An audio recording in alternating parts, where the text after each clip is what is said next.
Hey guys, welcome to the Cash Flow Talk Deal Makers. Today I'm super excited to have a good friend, Teria Bowens. She's a real estate investor, a good friend of ours. We've been working together actually for a few years, I would say now. She's been to our cash flow games. She's part of the Street Smart Club. We've been talking back and forth a lot about our businesses.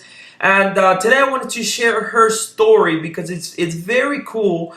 She's a real estate investor and she got into a business right after the market crashed, but it was a different market in Kentucky, if I'm not mistaken. Taria, thank you for spending a few minutes with me.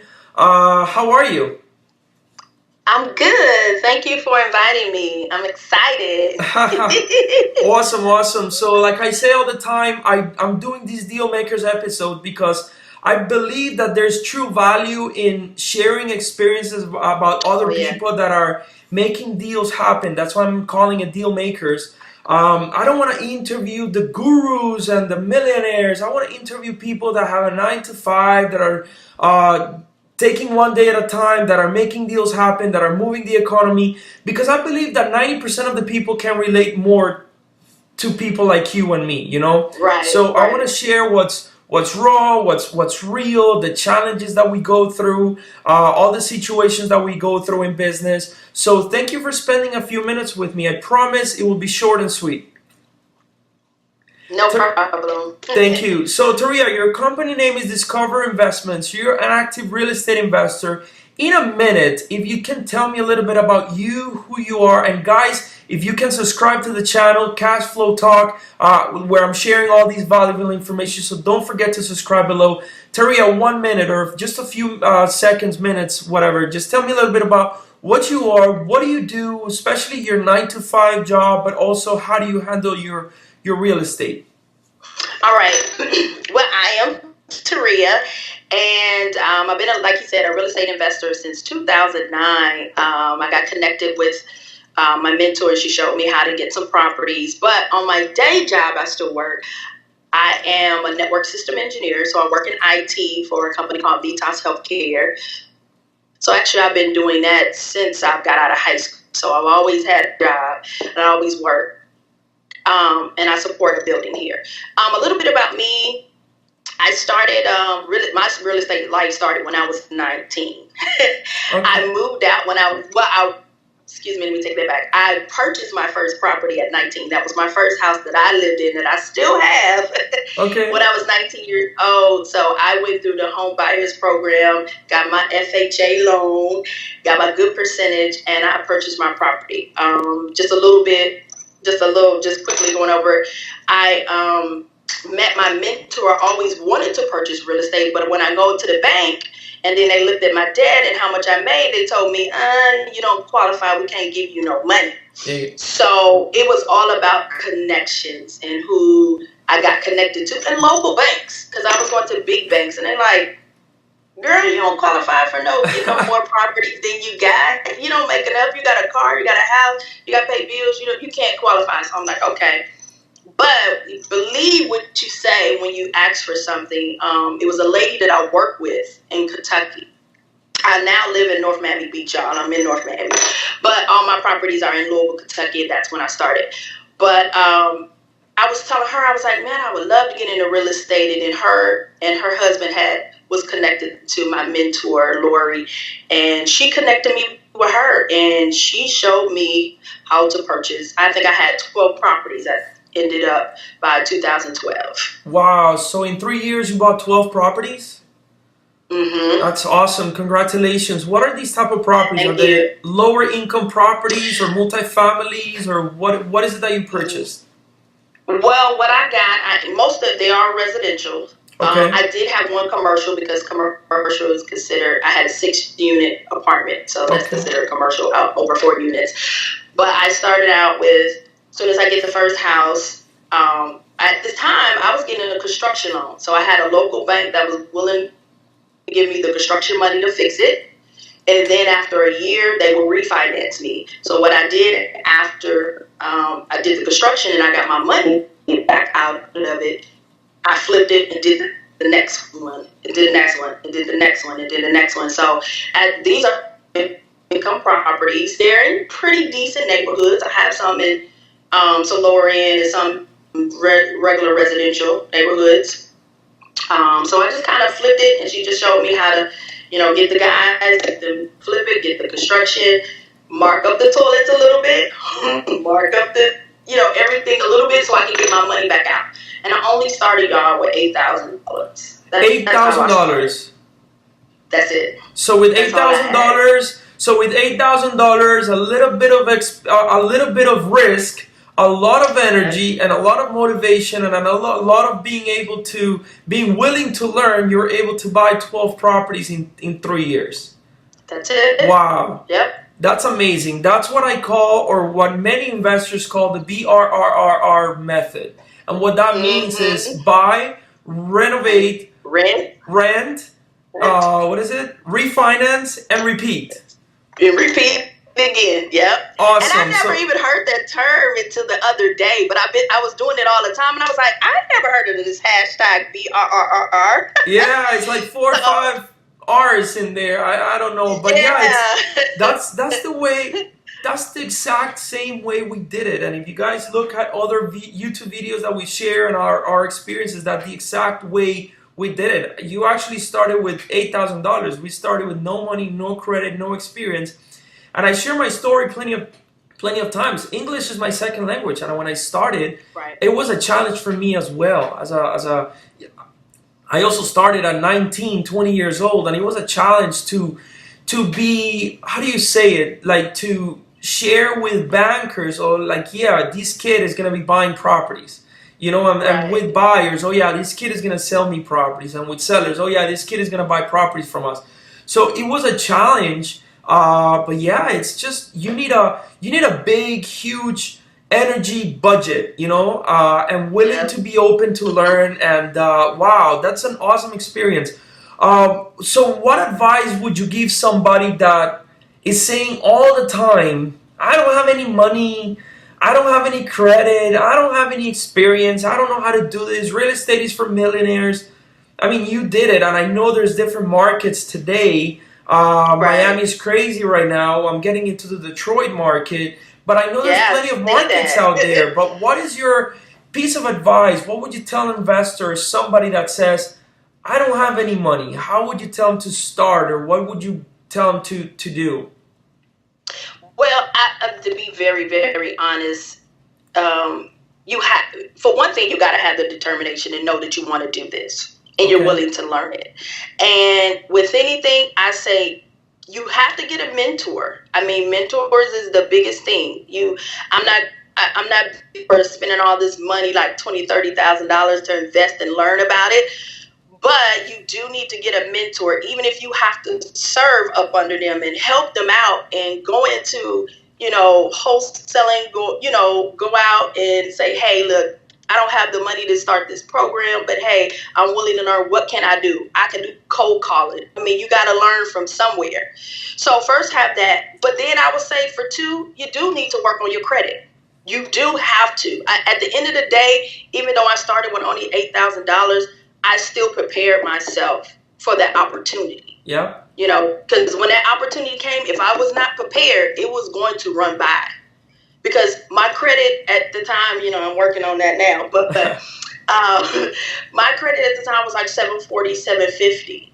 I was paying my bills. I did have some money saved up. Okay. So if you want to start now, let's start working on it. You do have to work on your credit. You do have to start working on those things. Absolutely. Give me a tip. Sorry, go ahead. No, go ahead. So one of the questions, or one of the rejections, I don't know how to say it, excuses that I hear a lot is, oh yeah, well, how do I get a mentor? I don't know how to get a mentor. I wanted to share my story of how I got my mentor, and then you tell me yours. I didn't have anybody to work with, so I called a realtor here locally in South Florida that knew a little bit about investments. But so I told him, listen, in my job, I'm not being too busy. I only have a part-time. What if I work for you every Tuesday from 9 to 5 for free for 6 months? That's my commitment, for free. But in exchange, you're going to give me tasks that not only I'm going to give you your results, but you're going to teach me. Why am I doing this? What is the end result of why I'm doing this? How do I do it? And just teach me. So guide me and teach me and tell me how I need to do these things, because it's the key for my success. He taught me how to make cold calling. He taught me how to inspect properties. He asked me how to look at, I would say, 20 to 30 properties per day every single Tuesday for a couple months. He told me how to connect with other wholesalers and other people in exchange for all the contacts that I would get with the time that I was doing, that I was working with him.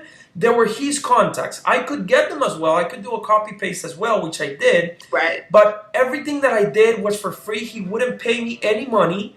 And I would do it for free in exchange for the learning. That's how I got to work with my mentor for about 6 months. And from there, I got some contacts. I spoke to them.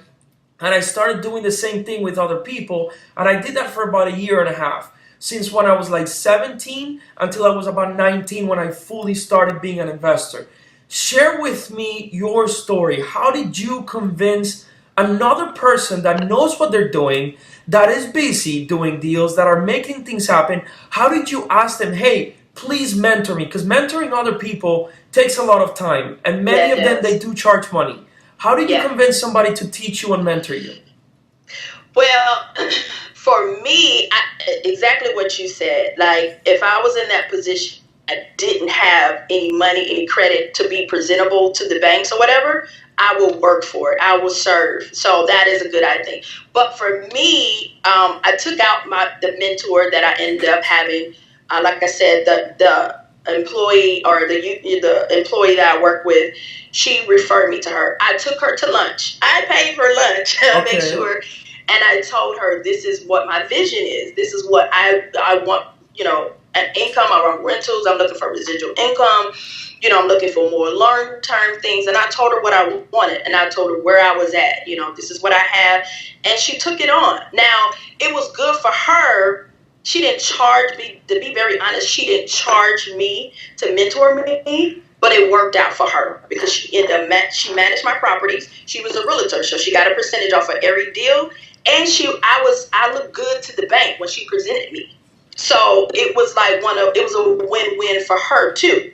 That's why I said sometimes you got to be in a position to be presentable where she can say, oh yeah, even though she didn't charge me, but she got profits from it. Every deal that she did, she got her percentage. So beautiful. That's how I did it. Beautiful. Underneath my screen in my computer, I have a little saying that says win-win. And that reminds me every day that every deal, every transaction, every conversation, everything that I do has to be a win-win. So thank you for sharing that story. That's awesome. That's awesome.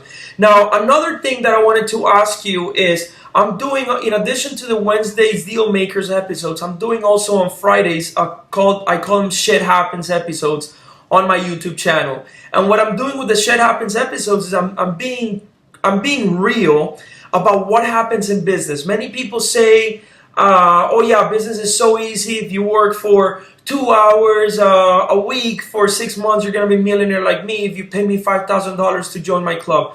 I don't believe in those. I feel that in business, if you're really in business, you have challenges, you have tough situations. And shit happens in business, and we all go through them and we all learn from them. But I believe that social media is bringing us to a point where everybody's only sharing the good. So I want to share the bad and the ugly.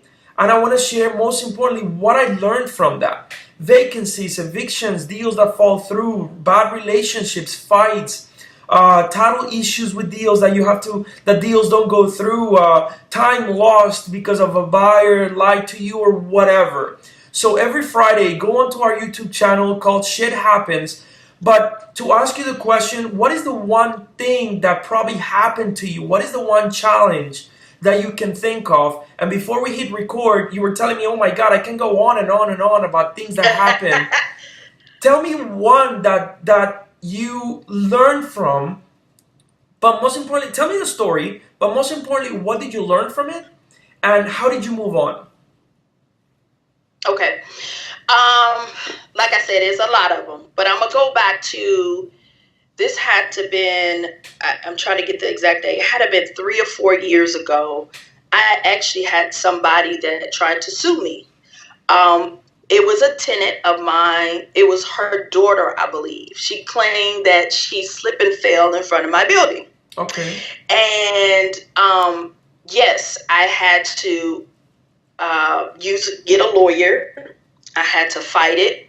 I did win. But in that situation, it really did teach me that you have to be on top of your stuff, far as you have to make sure you have your general liability. You have to have your coverage. You need to have team. You need to have your lawyers. You need to make sure you have good insurance policies. And I mean, you really can't, you can screen your tenants. Sometimes you just don't know what's going to happen. And you really just got to do what's right. So in that situation, that's when I learned about lawyers are very valuable in this business. And you need your team, somebody that's fluent, understand real estate. And you need to make sure your insurance policies are up to date, good. They can cover you if you're going to be sued, if something happened. And then if you're managing it yourself or you have somebody else to manage it, you need to make sure, like I had a building, I needed to make sure that salt was put down, that things were clear. Like you can only prevent so much, but you have to stay on top of your property. You really do. And your policies. Awesome. That's awesome. Thank you so much for that. What has been your biggest, just two more questions. What has been your biggest lesson about being an investor, also working a 9-to-5 job, but what has been your biggest lesson? And if everything were to fail and if you were to lose everything, would you do it all over again? Yes, I would. I would. I would say that, thanks to Camilio and Michelle, they taught me about wholesaling. I didn't know much about that, but if I could do it again, I will go in a position where I will make money first and then invest. Okay. Now, I'm not taking back on how I invested it because that was a one in a lifetime opportunity. I'm not going to take it back, but I wish I would have learn how to make profits and make money first, then go buy my properties cash or knock a lot of it off. So then, I could get them debt free within 10 years and my plan can work much faster. Okay. Because this is what I've learned now. But I'm trying to think of what I will do different. Make sure you have a good team. You need a team. You need your management. You need your general contractors, your electricians. I mean, there's all kind of people you're going to need. You need a good team because you don't have, I work a job. My property's in a whole nother state.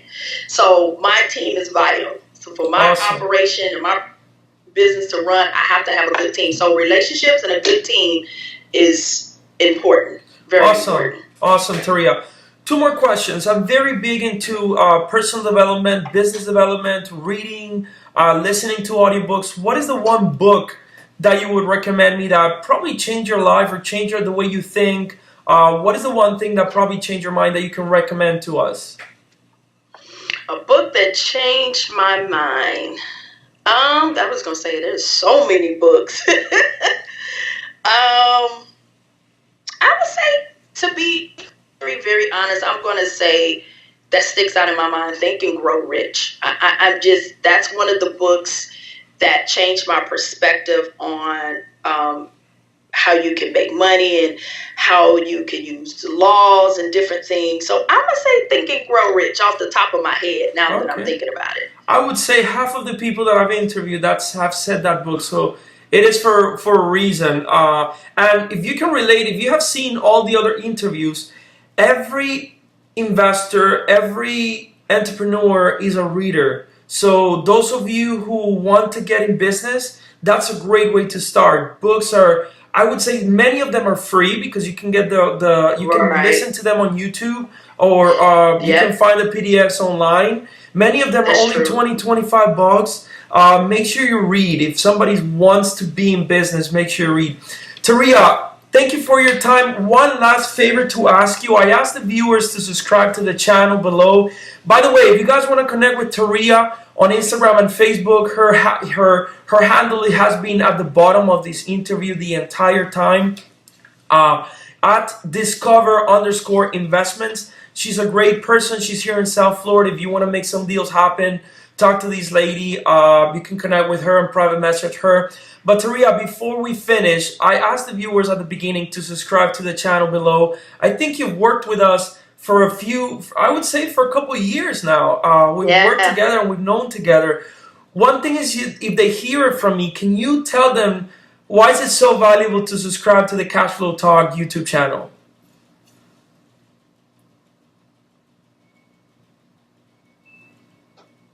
I'm sorry, it was kind of going in and out. You said what do I do? Okay, sorry, yeah, we're having a little bit of trouble with the, no problem. We're having a little bit of trouble in the connection. Don't worry. Okay. I asked them at the beginning of the call if they can please subscribe to the YouTube channel. And I was telling them that you and I have worked together. You and I and Michelle have worked together for a few years now. One thing is they hear from me. Can you share the viewers why is it important for them to subscribe to our YouTube channel? I would say, like he said in the beginning, you don't hear real messages, real motivation, real people doing the business every day on social media like that all the time. And you can't believe everything you say. I've worked with Michelle and Camilio for at least about 2 or 3 years now. They are the real deal. Like I said, I didn't even know about wholesaling, and they taught me about wholesaling. Being a part of their group, going to their cash flow game, like for real. Like, you want to learn how to get out of the rat race, you got to go to one of those games. It changes your perspective. So please follow them. Cash flow.